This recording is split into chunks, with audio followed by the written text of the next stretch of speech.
বাংলাদেশের রাজনীতি দিন দিন যেন সভ্যতা ভব্যতার সীমা রেখা পেরিয়ে নগ্নতা এবং নষ্টামির চূড়ান্ত শিখরে পৌঁছে যাচ্ছে। বাংলাদেশের রাজনৈতিক সংস্কৃতি এমনভাবে নষ্ট করা হচ্ছে পরিকল্পিতভাবে যে এই সমাজটা যেন একেবারে ধ্বংস হয়ে যায়। এর সর্বনিম্ন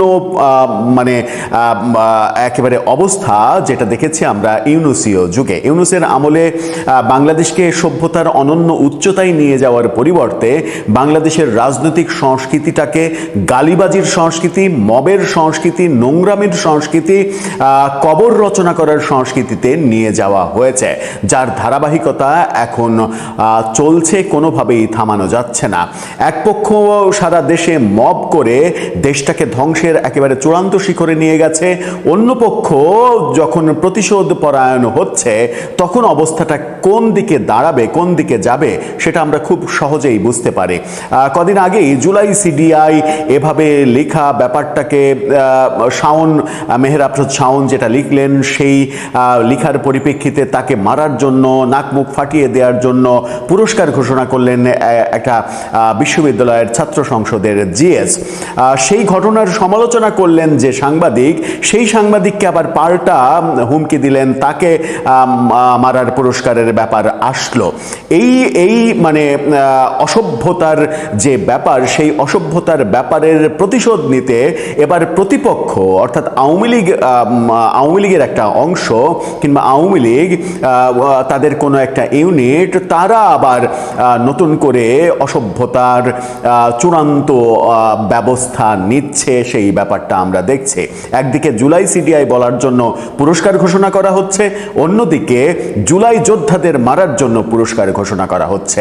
বাংলাদেশের এই নষ্টামির রাজনৈতিক যে সংস্কৃতি, এর জন্য অবশ্যই অবধারিতভাবে ডক্টর ইউনূসকে কাঠগড়ায় দাঁড় করানো উচিত বলেই ব্যক্তিগতভাবে আমি মনে করি। যিনি ইচ্ছা করলেই এই লাগামটা টেনে ধরতে পারতেন, কিন্তু এই লাগামটা তিনি টেনে ধরেননি। তিনি মনে করেছেন আমরা একপাক্ষিকভাবে করেই যাব, কিছুই হবে না। কিন্তু তিনি ভাবেননি যে প্রতিটি আঘাতেরই প্রতিঘাত থাকে, এবং আঘাত যদি নষ্টামির আঘাত হয়, প্রতিঘাতটা আরও বেশি নষ্টামির হয়, তখন দেশটা ধ্বংস হয়ে যায়।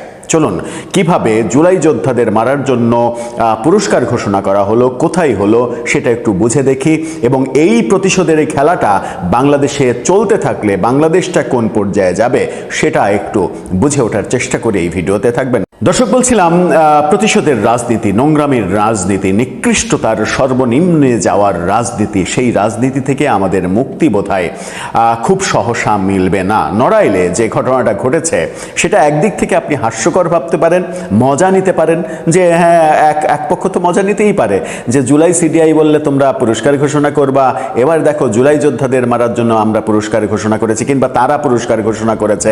মাঝখান থেকে আপনি মজা নিয়ে বলতে পারেন এখন তোমাদের কেমন লাগে, ওদেরকে পুরস্কার ওদের বেলায় পুরস্কার ঘোষণা করলা, এবার তোমাদের বেলায় ওরা পুরস্কার ঘোষণা করলা, এই খেলা চালাতে থাকো, আমরা মাঝখান থেকে এই সার্কাসগুলো দেখতে থাকি। এরকম মজা নেওয়ার লোকও কিন্তু আছে আমাদের সমাজে। নড়াইলে ঘটনাটা ঘটল কি, চলুন। ছাত্রলীগের সন্দেহভাজন কয়েকজনের ছবি দিয়ে কালবেলা দাবি করছে, তারা শিরোনাম করেছে নড়াইলে জুলাই যোদ্ধাদের মারতে পুরস্কার ঘোষণা, থানায় অভিযোগও দেয়া হয়েছে। কিন্তু জুলাই সিডিআই বলার ক্ষেত্রে যে পুরস্কার ঘোষণা, সেই ব্যাপারে থানা তো আর অভিযোগ নেবে না, কেউ অভিযোগ দেওয়ার সাহসও পাবে না। কারণ যারা পুরস্কার ঘোষণা করছেন তারা তো রাষ্ট্রের কখনো কখনো রাষ্ট্রের প্রধানের চাইতেও বেশি শক্তিশালী হিসেবে নিজেদেরকে মনে করেন। কি ঘটল নড়াইলে জুলাই যোদ্ধা এবং আন্দোলনে অংশগ্রহণকারী ছাত্রদের মারার জন্য 1.5 লাখ টাকা করে পুরস্কার ঘোষণা করা হয়েছে। চিন্তা করা যায়। এই ঘটনায় নিষিদ্ধ সংগঠনের অর্থাৎ ছাত্রলীগের 11 জনকে উল্লেখ করে অভিযোগ দায়ের করা হয়েছে। গতকালকে রাত 10টার দিকে নড়াইল জেলা বৈষম্য বিরোধী ছাত্র আন্দোলনের সদস্য সচিব আমিরুল ইসলাম রানা এই অভিযোগ দায়ের করেন। অভিযোগ সূত্রে জানা যায়, জুলাই মাস আসায় বিভিন্ন সময়ে বৈষম্য বিরোধী আন্দোলনে অংশগ্রহণকারী ও আহত জুলাই যোদ্ধাদের মারতে পারলে ফেসবুকে 1.5 লাখ টাকা পুরস্কারের ঘোষণা করেন ছাত্রলীগের পলাতক কয়েকজন নেতাকর্মী। অভিযুক্তরা কারা? অভিযুক্ত হিসেবে যাদেরকে বলা হচ্ছে তারা বঙ্গবন্ধু জাতীয় পরিষদ নড়াইলের সিনিয়র সহসভাপতি মিজানুর রহমান নয়ন, সহসভাপতি সৌরভ কর্মকার, ছাত্রলীগের ঢাকা মহানগরী উত্তর শাখার যুগ্ম সাধারণ সম্পাদক সজিবুল ইসলাম হৃদয়, একই এলাকার শাহাদাত হোসেন রায়হান, চাচই গ্রামের ইমন শিকদার, লোহাগাড়া উপজেলা ছাত্রলীগের যুগ্ম সাধারণ সম্পাদক মিলন সমান্দার, আরও অনেকে রয়েছে, মোট 11 জন। নড়াইল জেলা বৈষম্য বিরোধী ছাত্র আন্দোলনের সদস্য সচিব আমিরুল ইসলাম বলেন, জুলাই আশায় আওয়ামী লীগ পাগল হয়ে গেছে, বিদেশে বা বিভিন্ন অজ্ঞাত স্থানে পালিয়ে থেকে তারা এই ধরনের হুমকি দিচ্ছে। কিছুদিন আগে আমাদের উপরে হামলা করা হয়েছে বলে মিথ্যা গুজব ছড়িয়েছে, তাদের আইনের আওতায় আনা জরুরি। আমরা আইনের দ্বারস্থ হয়েছি, প্রতিকার চাই, তবে প্রতিকার না পেলে আমরা প্রস্তুত আছি পরবর্তী পদক্ষেপের জন্য। পরবর্তী পদক্ষেপ কি? মারের বদলে মার। এটাই তো প্রতিষ্ঠিত করেছে ডক্টর ইউনূস, এটাই তো বাংলাদেশের রাজনীতির সংস্কৃতি, এটাই মানে আমরা এখন মেনে নেব। মানে বাংলাদেশের রাজনীতির সংস্কৃতি হচ্ছে মবের সংস্কৃতি। আপনারা আইনের কাছে গেছেন, আইনের, পুলিশের, আইন বিভাগের, আদালতের, তাদের কর্তব্য এই ব্যাপারে ব্যবস্থা নেওয়া, তাদের উপরেই ছেড়ে দেন। আপনারা আইন হাতে তুলে নিতে গেলে তো আবার ম্যাসাকার কাণ্ড হবে।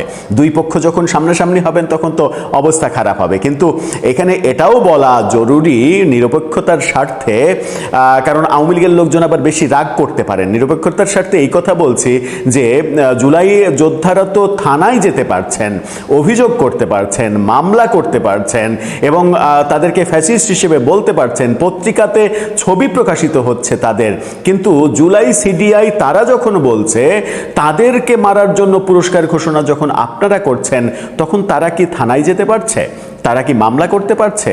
তাদের মানে ব্যাপারগুলো কি পত্রিকাতে ফলাও করে প্রচার করা হচ্ছে? এই যে বৈষম্য, এই বৈষম্যের বাংলাদেশটা সৃষ্টি করার জন্য যে কথা বলছিলাম, এর দায় পুরোপুরি ডক্টর ইউনূসকে, যিনি এই দেশটাকে বৈষম্য মুক্ত দেশ হিসেবে গড়ার প্রত্যয় নিয়ে ক্ষমতায় এসে ক্ষমতার অপব্যবহার করে দেশটাকে বৈষম্যের রাজ্যে পরিণত করেছেন। শেখ হাসিনা দেশে ফিরলে কি হবে? আপনারা জানেন যে শেখ হাসিনার দেশে ফেরার ঘোষণা মাস দুয়েক আগে ঘোষণা দিয়েছেন এবং সর্বশেষ গত 29শে জুন ভারতীয় গণমাধ্যম, শীর্ষ গণমাধ্যম এনডিটিভিতে একটি সাক্ষাৎকার দিয়ে তিনি সুনির্দিষ্ট সময়সীমা অর্থাৎ এই বছরের মধ্যে তিনি দেশে ফিরে আসবেন। আর তার এই দেশে ফেরার ঘটনাকে কেন্দ্র করে বাংলাদেশে মেইনস্ট্রিম মিডিয়া, সোশ্যাল মিডিয়া, শুধু বাংলাদেশে নয় বিশ্বব্যাপী ব্যাপক তোলপাড় পড়ে গেছে। বিশ্ব শেখ হাসিনাকে এমন ভাবে প্রমোট করছে যে এনডিটিভির এক সাক্ষাৎকারকে কেন্দ্র করে প্রায় 150 গণমাধ্যম, শতাধিক 100 থেকে 150-র মাঝামাঝি এইরকম পৃথিবীর বিরাট বিরাট গণমাধ্যম তাকে নিয়ে আলাদা আলাদা স্টোরি করেছে। কাজে দেশেও স্বাভাবিকভাবে আলোচনা হচ্ছে যে শেখ হাসিনা ফেললে বাংলাদেশের রাজনৈতিক পরিস্থিতি কি হবে, সামাজিক পরিস্থিতি কি হবে এবং আইনগতভাবে কি হবে, এগুলো চুলচেরা বিশ্লেষণ চলছে। আজকে বিবিসি বাংলা একটি স্টোরি করেছে যে শেখ হাসিনা দেশে ফিরলে বা তার ফিরতে কোনো বাধা আছে কিনা, আইনগত দিক নিয়ে মূলত বিশ্লেষণ করেছে। তার আলোকে আমরা একটু বুঝতে চেষ্টা করব যে বিবিসি বাংলা কি বলছে, কিংবা শেখ হাসিনা আসলে ফিরলেই বা কি হবে, আইনগতভাবে কি হবে। তিনি কি গ্রেপ্তার হবেন নাকি সরাসরি জেলে যাবেন? আর মৃত্যুদণ্ডপ্রাপ্ত একজন আসামি হিসেবে তার আইনি ভবিষ্যৎই বা কি? এই মুহূর্তের ভিডিওতে আমরা আন্তর্জাতিক অপরাধ ট্রাইব্যুনাল, দেশের শীর্ষ আইন বিশেষজ্ঞ এবং বিবিসি বাংলার চুলচেলা বিশ্লেষণ করে জানবো শেখ হাসিনার দেশে ফেরার পথে আসল বাধা কোথায় এবং আইনি প্রক্রিয়াগুলো ঠিক কি কি। পুরো বিষয়টি জানতে ভিডিওটি শেষ পর্যন্ত দেখুন। শুরুতে আমাদের একটু পেছনে ফিরে তাকাতে হবে 2024 সালের জুলাই আগস্টের সেই উত্তাল সময় সংগঠিত তথাকথিত মানবতা বিরোধী অপরাধের মামলায় সাবেক প্রধানমন্ত্রী শেখ হাসিনা ও সাবেক স্বরাষ্ট্রমন্ত্রী আসাদুজ্জামান খান কামালকে মৃত্যুদণ্ডের রায় দেয় আন্তর্জাতিক অপরাধ ট্রাইব্যুনাল। এবং এই ট্রাইব্যুনালটাও তথাকথিত, কারণ আপনারা জানেন যে এই ট্রাইব্যুনালটির জন্ম হয়েছিল 1971 সালের মানবতা বিরোধী অপরাধীদের বিচার করবার জন্য। খেয়াল করে দেখবেন যে 2024 সালের অগাস্ট মাসে শেখ হাসিনা পতনের পর এই মানবতা বিরোধী অপরাধ ট্রাইব্যুনালের চেহারা, রূপ পাল্টে দেওয়া হয়েছে। যুদ্ধাপরাধীদের বিচার কিন্তু বাংলাদেশে এখন আর হচ্ছে না। অর্থাৎ বাংলাদেশের এই মুহূর্তের বাংলাদেশ ইউনূসের বাংলাদেশ ছিল কদিন আগে, আজকে তারেক রহমানের বাংলাদেশ মনে করছে না যে 1971 সালে আমাদের মহান মুক্তিযুদ্ধের বিরুদ্ধে মানবতা বিরোধী অপরাধ কেউ করেছিল, যার কারণে তারেক রহমানও তথাকথিত মুক্তিযোদ্ধার দল বিএনপিও আন্তর্জাতিক অপরাধ ট্রাইব্যুনালে কোনো বিচার করছে না, যুদ্ধাপরাধীদের বিচার করছে না। 2025 সালের 17 নভেম্বর শেখ হাসিনার বিরুদ্ধে একটি রায় ঘোষণা করা হয়। এই মামলায় শেখ হাসিনাকে পলাতক হিসেবে বিচার করা হয়েছে। এখন প্রশ্ন হচ্ছে, রায় তো হয়ে গেছে, তাহলে আপিলের সুযোগ কি আছে? আন্তর্জাতিক অপরাধ ট্রাইব্যুনাল 1973 আপিলের অধিকার সংক্রান্ত 21 ধারায় পরিষ্কার বলা আছে, দণ্ডিত ব্যক্তি, সরকার বা অভিযোগকারীকে রায়ের তারিখ থেকে 30 দিনের মধ্যে আপিল দায়ের করতে হবে। এই সময়সীমা পার হয়ে গেলে আর কোনো আপিল করা যাবে না। তাহলে শেখ হাসিনার আপিল করার সময় কি শেষ? এই বিষয়ে ট্রাইব্যুনালের chief prosecutor Aminul Islam BBC বাংলাকে একটি চাঞ্চল্যকর তথ্য জানিয়েছেন। তিনি বলেন, আপিলের নির্ধারিত সময় পার হওয়ার পরেও আন্তর্জাতিক অপরাধ ট্রাইব্যুনালের মামলায় দণ্ডিত ব্যক্তির আপিল করার নজির কিন্তু আমাদের দেশেই আছে। চিফ প্রসিকিউটর আমিনুল ইসলাম উদাহরণ দিয়ে জানান, 71-এর মানবতা বিরোধী অপরাধে মৃত্যুদণ্ডপ্রাপ্ত পলাতক আসামি আবুল কালাম আজাদ ওরফে বাচ্চু রাজাকারও পরবর্তীতে আপিল করার সুযোগ পেয়েছিলেন। তিনি আরো জানান, যুদ্ধাপরাধ ট্রাইব্যুনালে দণ্ডিত 2-1 যখন পরে আপিল ফাইল করেছেন, তখন আমাদের সুপ্রিম কোর্টের আপিল বিভাগ সংবিধানের আর্টিকেল 104 এর আওতায় প্রিন্সিপাল অফ কমপ্লিট জাস্টিস বা সম্পূর্ণ ন্যায় বিচারের নীতিতে অনেকের আপিল গ্রহণ করেছেন। বাংলাদেশের সংবিধানে এই 104 অনুচ্ছেদে বলা হয়েছে, আপিল বিভাগের নিকট বিচারাধীন যে কোনো মামলায় সম্পূর্ণ ন্যায় বিচারের জন্য আদালত যে কোনো নির্দেশ, আদেশ, ডিক্রি বা রিট জারি করতে পারবেন। আইন বিশেষজ্ঞরা বলছেন, মৃত্যুদণ্ডের মামলায় সবচেয়ে উল্লেখযোগ্য উদাহরণ হলো বাংলাদেশের প্রতিষ্ঠাতা বঙ্গবন্ধু শেখ মুজিবুর রহমানকে সপরিবারে হত্যার মামলা। 1975 সালের 15 আগস্টের সেই নির্মম হত্যাকাণ্ডের মামলায় মৃত্যুদণ্ডপ্রাপ্ত আসামি ল্যান্সার A.K.M. মহিউদ্দিন আহমেদ দীর্ঘ সময় পলাতক ছিলেন। পরবর্তীতে তিনি মার্কিন যুক্তরাষ্ট্র থেকে প্রত্যার্পিত হয়ে বাংলাদেশে এসে আত্মসমর্পণ করেন এবং 2007 সালের সেপ্টেম্বরে আপিল বিভাগ তাকে আপিল করার অনুমতি দেয়। বিচারিক প্রক্রিয়া শেষে 2010 সালের জানুয়ারিতে তার মৃত্যুদণ্ড কার্যকর করা হয়। অর্থাৎ আইনগত প্রথা হলো, পলাতক ব্যক্তিকে নির্ধারিত সময়ের পরে হলেও আদালতে আত্মসমর্পণ করে কারাগারে যেতে হবে এবং সেখান থেকে বিলম্বের কারণ দেখিয়ে আপিলের আবেদন করতে হবে। সেটি আদালত গ্রহণ করবেন কিনা তার সম্পূর্ণ আদালতের এখতিয়ার। সুপ্রিম কোর্টের আইনজীবীরা বলছেন, কোন মামলায় মৃত্যুদণ্ডের রায় থাকলেও দণ্ডিত ব্যক্তির বক্তব্য না শুনে চূড়ান্ত দোষী সাব্যস্ত করা ঠিক নয়। এটি ন্যাচারাল জাস্টিস বা ন্যায় বিচারের একটি মৌলিক নীতি। সুপ্রিম কোর্টের জ্যেষ্ঠ ও ফৌজদারি আইন বিশেষজ্ঞ SM শাহজাহান বলেন, কারো কথা না শুনে তাকে দোষী বলা উচিত নয়। উনি যদি এখানে এসে আপিল করতে চান, সেটা অন মেরিটে নিষ্পত্তি করতে হবে। এটা কোয়েশ্চেন অফ ন্যাচারাল জাস্টিস এবং বাংলাদেশের আদালতে এটি একটি প্রথা। একই সুর শোনা গেছে সুপ্রিম কোর্টের আইনজীবী এবং স্বতন্ত্র সংসদ সদস্য রুমিন ফারহানার কণ্ঠেও। তিনি স্পষ্ট জানিয়েছেন, আইনগত অবশ্যই কোনো বাধা নেই, উনি ফিরবেন, ফিরে আত্মসমর্পণ করবেন। আমাদের সাধারণ CRPCর যে প্রসিডিউর সেটি উনি ফলো করবেন। তবে এখানে একটি বড় টুইস্ট রয়েছে। চিফ প্রসিকিউটর আমিনুল ইসলাম জানিয়েছেন, ব্যক্তি হিসেবে শেখ হাসিনার মুভমেন্ট বা চলাচলের ওপর কোনো নিষেধাজ্ঞা নেই। তবে কার্যক্রম নিষিদ্ধ হওয়া দল আওয়ামী লীগের সদস্য হিসেবে তার রাজনৈতিক কার্যক্রমের উপর নিষেধাজ্ঞা আছে।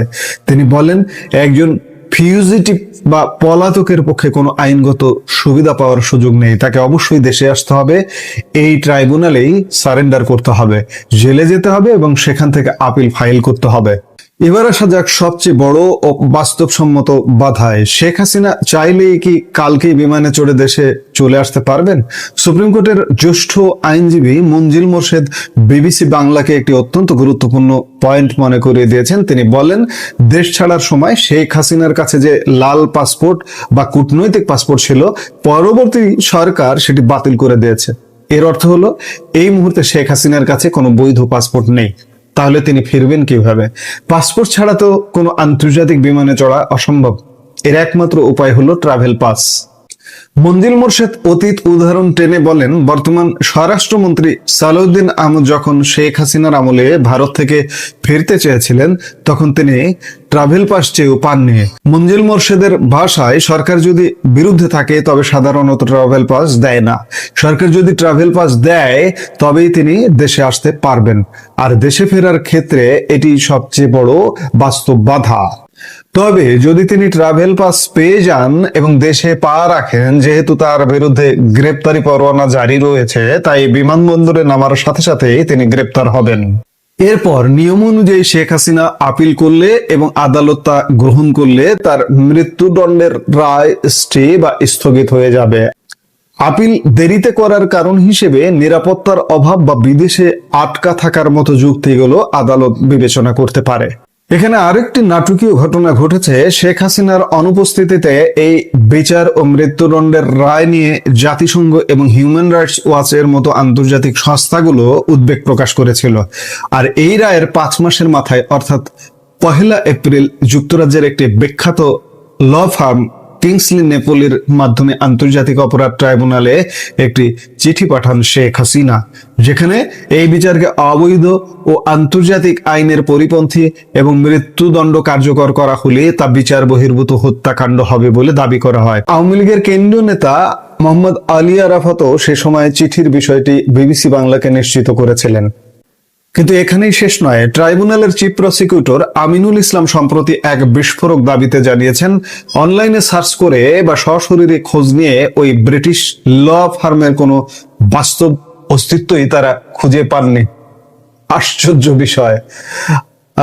ম্যানুয়াল হলে পাওয়া যাবে না, কিন্তু ডিজিটাল যুগের ডিজিটাল মানুষ হলে নিঃসন্দেহে পাওয়া যাবে। এই যে দেখুন, আমরা পাচ্ছি কিভাবে? কিংসলি নেপোলির ওয়েবসাইট। যেহেতু চিঠিটি চিফ প্রসিকিউটরকে সরাসরি অ্যাড্রেস করে পাঠানো হয়নি এবং ফার্মেরই হদিশ মেলেনি, তাই অফিসিয়ালি তারা এটিকে কোনো গুরুত্বই দেননি। তাহলে শেখ হাসিনা দেশে ফেরানোর অন্য উপায় কি? চিফ প্রসিকিউটর মনে করিয়ে দেন, ভারতের সাথে আমাদের এক্সট্রাডিশন ট্রিটি বা বন্দি বিনিময় চুক্তি আছে। সেই চুক্তির আওতায় তাকে সরকারিভাবে ফিরিয়ে আনার সুযোগ রয়েছে, কিন্তু সরকার ফিরিয়ে আনার কোনো উদ্যোগ নেয়নি। 5ম মাস চলছে। আমি 2 দিন আগেও এক ভিডিওতে বলেছিলাম যে সরকার কিন্তু এখনো পর্যন্ত অফিসিয়াল কোনো চিঠিপত্র ভারতকে দেয়নি। সরকার তো তাকে আসলে ফেরাতে চায় না। ওই যে অনেকে বলেন যে শেখ হাসিনা ফিরলে হজম করা কঠিন হবে, সেই হজম করা কঠিন থেকে এই সরকার হয়তো তাকে ফেরাতে চাইছেন না। কিন্তু শেখ হাসিনা তো ফিরবেনই, দৃঢ়ভাবে সিদ্ধান্ত নিয়েছেন তিনি আসছেনই, আসবেনই। এবং এই বছর, আমরা এর আগেও বলেছি, আবারও বলছি, অগাস্ট পরবর্তী সময় সেপ্টেম্বর, অক্টোবর, নভেম্বর মাসের কোনো এক সময় শেখ হাসিনা সেই মহেন্দ্রক্ষণে হাজির হবেন এবং দেশের মাটিতে পা রাখবেন। জ্যেষ্ঠ আইনজীবী শাহদিন মালিকের মতে, রাজনৈতিক পট পরিবর্তনের সাথে সাথে অনেক সময় আইনের ব্যাখ্যাও বদলে যায়।